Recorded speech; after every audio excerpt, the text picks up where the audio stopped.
Ever heard of a place so steeped in legend, it practically breeds mystery? We're about to do just that. Get ready to explore the eerie Pine Barrens of New Jersey. We're going on a deep dive into the legend of the Jersey Devil. Oh, the Jersey Devil. You can't talk about the Jersey Devil without talking about the Pine Barrens, right? It's like its own character in the story. Its own ecosystem. 1,700 square miles. It's home to rare orchids and maybe, just maybe, a devil. And the names of the places in the Pine Barrens, Yeah. like they were made for a good ghost story. Hog Wallow, Double Trouble, Suey Place. You know all those places. I've heard the names. Yeah. But we have to talk about the most famous origin story, right? Yeah. Mother Leeds and her 13th child. Okay, so let's set the scene. 1735. Stormy night. Leeds Point, New Jersey. Okay. The Leeds family. Not a wealthy family. Mother Leeds is about to give birth. And she's at her wit's end. This does not sound good. And some say she cries out a curse on her unborn child. Oh, no. Now, you have to remember, back then, things like poverty, witchcraft, these were very real fears. So those fears work their way into the legend. Absolutely. So Mother Leeds gives birth. 13th child. During a huge thunderstorm. Talk about bad omens. Oh, yeah. But it gets weirder. The child is born and it's deformed. Some versions of the legend even say it transforms right in front of them. Right before their eyes, the grotesque, the unknown, it all adds to the horror. And this creature, whatever it was, it escapes. Sometimes it flies out the chimney. Sometimes it runs out the cellar door. Out into the Pine Barrens. It's like something has been unleashed. And so the legend grows. And it takes off.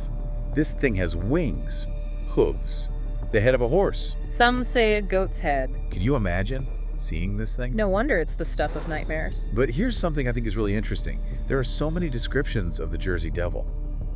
Kangaroo-like, goat-like, even ostrich-like. Ostrich-like. Yeah. Is it just one creature? Or have we gotten a bunch of legends mixed up? Well, that's how folklore works. It changes. Each time someone tells the story, it reflects what they're afraid of. Oh, that makes sense. And it's not just what the Jersey Devil looks like, it's what it does. We've got the normal stuff, like killing livestock, ruining crops, that kind of thing.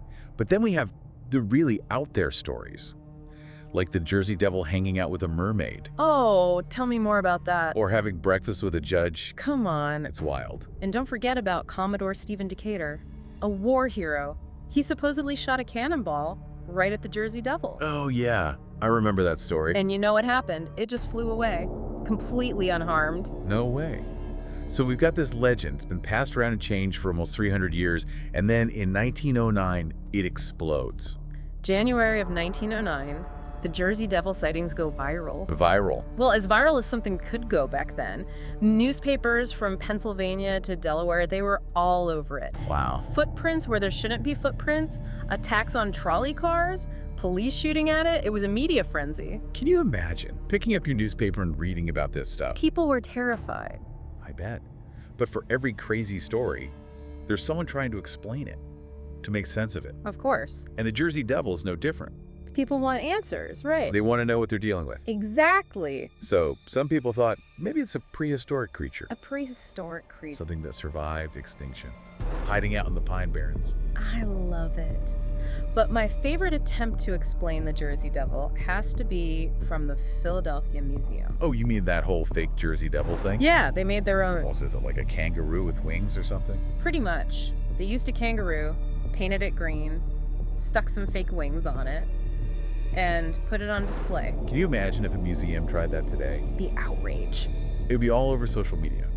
But it shows you how much this legend captures people's imaginations. Yeah. And the thing is, no matter how many times someone tries to explain it away, the Jersey Devil just keeps coming back. It's like it refuses to be explained. Exactly. We've got the NHL's New Jersey Devils, books, documentaries, even some pretty cheesy horror movies.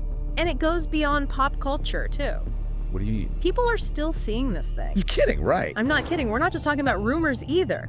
These are detailed accounts. Look at Like people describing exactly what they saw. Well, we asked our listeners to share their Jersey Devil stories, and let me tell you, we got some good ones. For example, Mary wrote in about driving down Green Tree Road. Green Tree Road. Yeah, back in 1972, it was nighttime. And she was driving back to Glassboro, and she sees something in her rearview mirror. Oh no, what was it? This tall, hulking figure, thick haunches, crossing the road behind her. I wouldn't want to see that in my rearview mirror. Seriously. She was so freaked out, she refuses to drive on that road anymore. I don't blame her. And then there's Keith.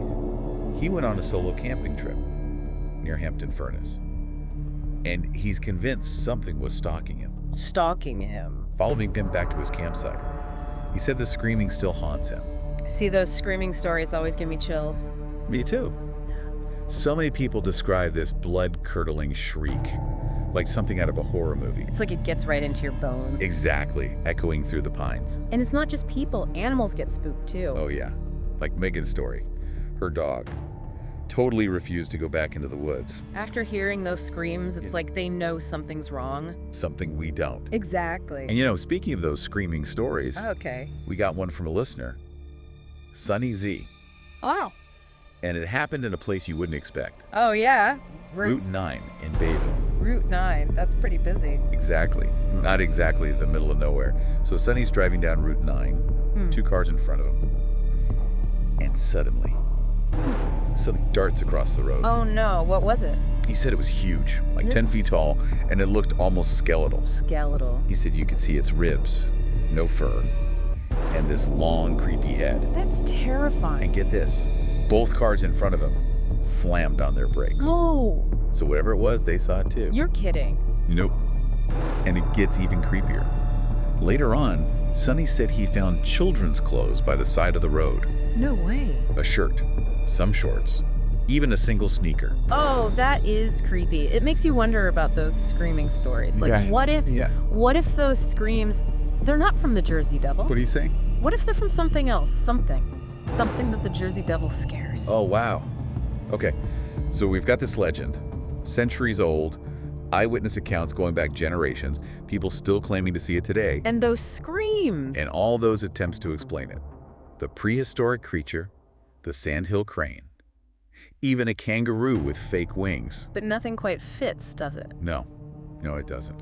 And maybe that's the point. Maybe the mystery is part what